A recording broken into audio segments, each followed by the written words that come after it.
Welcome back to the Thom Hartmann Program. I'm Danielle here with Shano sitting in for Tom today. Tom is on his way back from Portland. He'll be back later this evening and in for the television show and be back tomorrow. Yay. And in the meantime, we're going through the Democratic debate. Do you have a favorite clip, Shane? Oh, I think we'll just run top to bottom. What do you think? It makes it easier for Jim as well. So I didn't, what were your impressions of the debate, Danielle? First.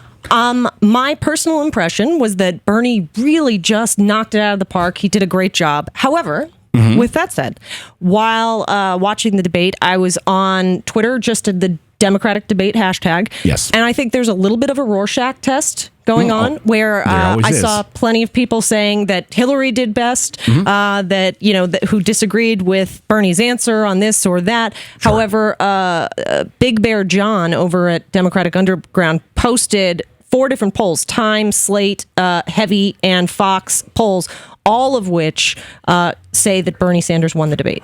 Which are online polls and just click. So not scientific. Anybody could just sit there and click. Yes, not scientific in any way, shape, or form. Yeah. I will say that every single debate between the Democrats is a good one for both of them. For both of them. Because more people get to hear what each of them has to say, and they get to compare it against Republicans. So in that way, they're always good for both. And they were good for all three when Martin O'Malley was in it. And up until last night, I always thought Hillary Clinton did just a little bit better than Bernie did. She is she is great at debating. She's really, phenomenal. She's an incredibly bright woman. Yes. And has a unmatched experience. Last night was the first time I actually thought that Bernie did a little bit better than her. And it was just, it was more of just, he seemed a little bit more on top of it. Yeah, and you never know. But it was just by a very small amount. Right. And yes, it is a Rorschach test. But up until this point, I've always thought that she's done better until last night. So yeah, but the substance. Oh, I know. It's just amazing. It is. Actually, Jim, can we start with clip number 11? After saying we're going to go straight through? No. Oh, that's right. So you have a graphic for it? Oh.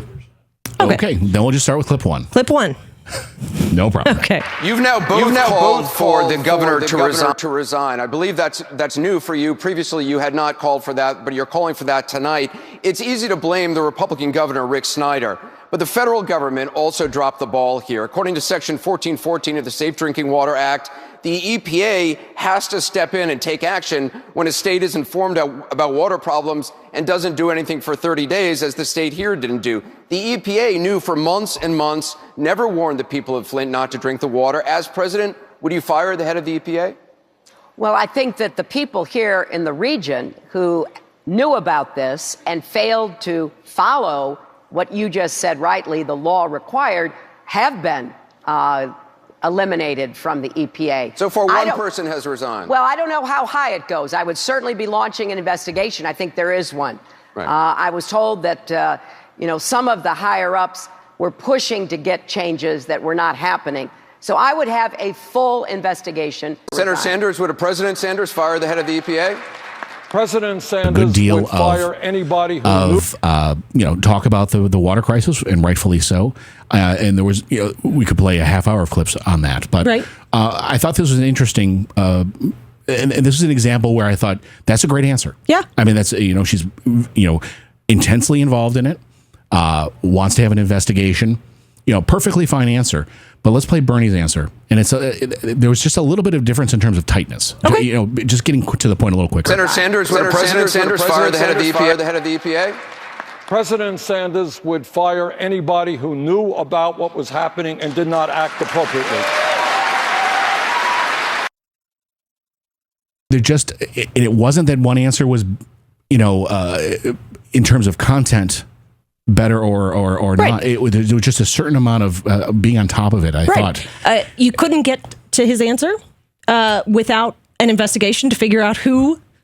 exactly. To who knew about it, didn't know. I would argue that both of those answers were pretty much exactly the same. Right. But the way it's just a style thing that usually, up until this point, I really believe that Secretary Clinton would nail them, and it was a little bit just it's one of these little balancing thing that it tipped the other way last night. Right. And for me, that's just my opinion. We want yours because yours matters too. Yeah, if not more. It's indicative, I think, of the view on many issues that either you I'm trying to word this in a way that doesn't come off as any kind of insult, but either you are absolutely steadfast, willing to hold people accountable, or you're not. Right. And that's not to say that either of these candidates are not. Right. That's to say that Rick Snyder and the likes of the people whoever at the EPA may have known about this, that is just morally wrong. If you knew about these issues and you allowed it to happen, you may have immunity in your job that, prevents you from being prosecuted personally, but whatever the full extent of the law is, it should be undertaken. Both candidates last night, Bernie for a very long time has said, that Snyder should be out, and Hillary Clinton did join him in that. So both candidates did say Snyder should be out. Very good thing. But I think that this accountability thing that I think they both answered there, both candidates answered there, really goes back to a lot of the other questions that were brought up in the debate as well about trusting government. That government is not going to be perfect because our government is made up of people. Right. And people are going to make mistakes. And when they make really bad mistakes, they need to be held accountable. Yeah. And part of building trust with government is holding people accountable. I really find that we have a GOP that complains a lot about government, and they talk about it not in terms of people, but in terms of this amorphous thing that you're just supposed to hate.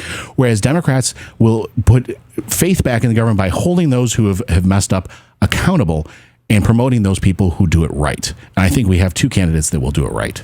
And, what's never talked about, the opposite of that argument, the whole, the scariest words, I'm from the government, I'm here to help. Yeah. If you're saying you are anti-government and you hate hate big government, you're saying that you prefer corporations to do it. Right. So call your phone company, call your cable company. Are they, working real well for you these days? I think not. So, hey, the government can do it, and we can hold them accountable and force them to be transparent. It's a heck of a lot easier to hold a government official accountable than it is the CEO of any corporation. Call any cable company and try to get a hold of the CEO. To watch more clips from our programs, hit the Watch More Videos button over here. And please be sure to hit the handy-dandy subscribe button so you'll always be up to date. Tag, you're it.